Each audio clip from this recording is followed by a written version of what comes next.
I feel compelled to. It's another Sunday morning. Yes, another Sunday morning. And I felt compelled, absolutely At the Felt Compelled department. Yes, this morning to do this video for the sake of my 13-year-old grandson. My 13-year-old grandson is, well, we had a little family crisis. How old is he?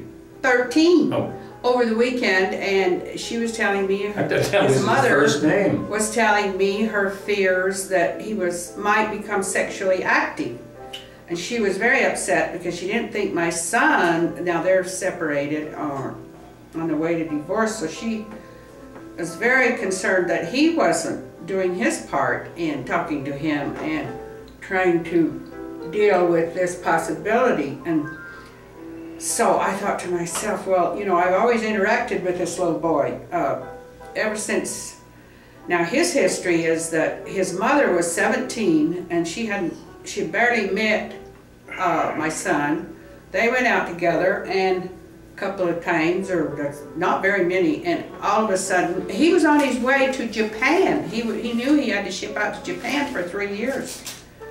And next thing you know, in these few dates they had, she was pregnant, and I never heard of such a thing. Yeah, well, it was, you know, the soldier going off to not return for some time. I'm sure. Let me interject here for a minute, okay? Mm-hmm. I used to go with a girl, and in between marriages, who at the age of 16, her boyfriend was going into the service. Mm-hmm.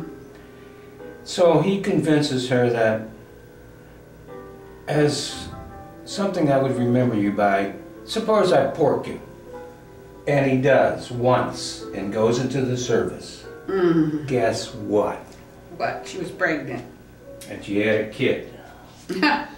She had to give it up for adoption. She had to give it, oh. So let's hear all about your Well, what story. I admired about Dante, you know, my grandson's mother, is she didn't believe in abortion, so she had this little baby, and just before she told my son that, you know, that she was going to have the baby, and so before he went overseas, they got married, and but my son told me, he said, I'm not going to be 3 years writing letters and have my life in a box. I'm going to go out. I'm not going to stay married. So he proceeded to do that. And she was at first, you know, fully engaged in taking care of this little baby. Well, I was very upset, of course, at him, at the whole thing. But we had this little boy to see about. And so I started going over just as soon as I could to bring him over to my house, which I started doing after he was around 1 or so, and keeping him for the day, and then I'd write and tell my son all the things that he had done that he was missing. And so all of us together, we managed, you know, to help with this little boy until he got old enough. And of course my son had gone out with girls overseas, and she started going out, got a boyfriend, but this little boy was, oh, he just reminded me of my son so much. I mean, he was just the wildest little cuss, and my son was an athlete. He was so athletic, this little kid, and I couldn't even, as soon as he started walking, I could hardly keep up with him, and had to put him on a leash. So I told my son, I said, if you don't get back involved with this kid's life, I don't know what's going to happen to him, because he's just too much like you. He can't, you know, I don't think they can handle him. This explains why your son's got that dog collar. Oh, well, my son, well, my grandson had. I had put him on a leash. But anyway, this wild little boy's grown up to be a teenager now. And I see his mother, he's got his mother scared to death of what he's going to do. And I'm worried about it. And so I'm here to tell him in this video, now grandson, if you could become sexually active at your age, 14 or so on, the chances of you getting somebody pregnant is going to skyrocket. And if you don't have a job and you're not ready to have a little kid, the best thing you can do is just not be sexually active. And that way, now it's very hard to practice restraint when all around you you're getting signals that, oh, it's okay. And in my day, we didn't have abortion clinics that have now become some of the teenagers have become some of their best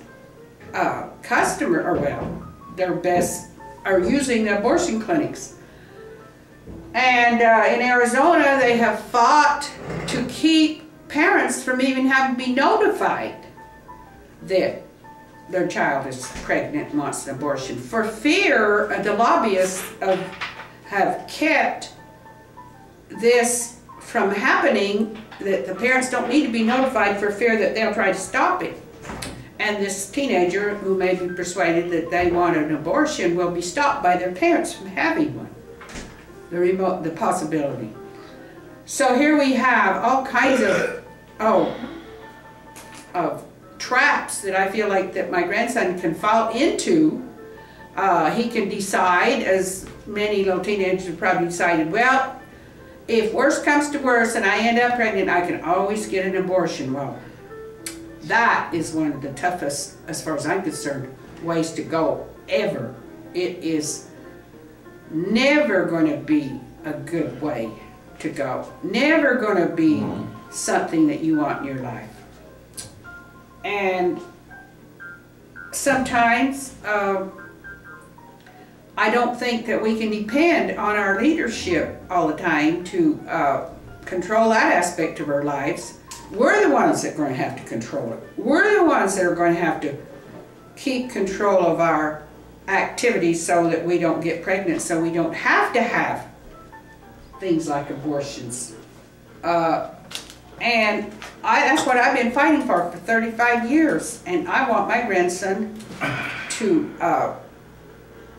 devote, to think about what he can do to not be the leader in getting into trouble, but be the leader in trying to keep teens out of trouble. Now that's harder. That's harder. It's easier to do all the bad things. Now he and I have discussed, we've discussed drugs. His uncle got on drugs, and we've discussed how his mother and my son took this brother in, and they kept track of him, and they didn't let him do anything for quite a number of years there, except hang out with them. They had to give up all his druggy friends or they were going to kick him out, and he did. He gave up his friends and got off drugs, and with their help. And Dante told me one time he'd asked his mother to quit smoking because he didn't want her to die young. So he kept telling her this, and finally she quit smoking. So, and I was always so happy that my son, his father, didn't mess around with drugs, drinking, he didn't smoke, he was an athlete.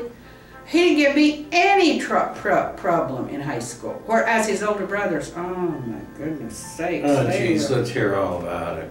No, I can't, I can't even, but let's suffice it to say that they were both sexually active in high school, and it was a nightmare, an absolute nightmare. And I was so grateful that my third son, his dad, didn't go down that route, but he was very, very occupied with sports. And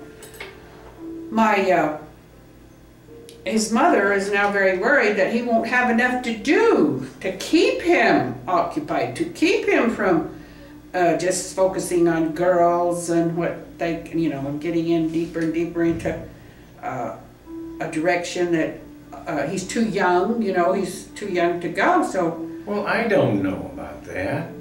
See, in my day, we had church-oriented Cub Scouts, yes, Boy Scouts, the future Nazis of America. Mm-hmm. Well, by the time I hit 13, I quit the Cub Scouts, Boy Scouts, and joined the Girl Scouts. Mm-hmm.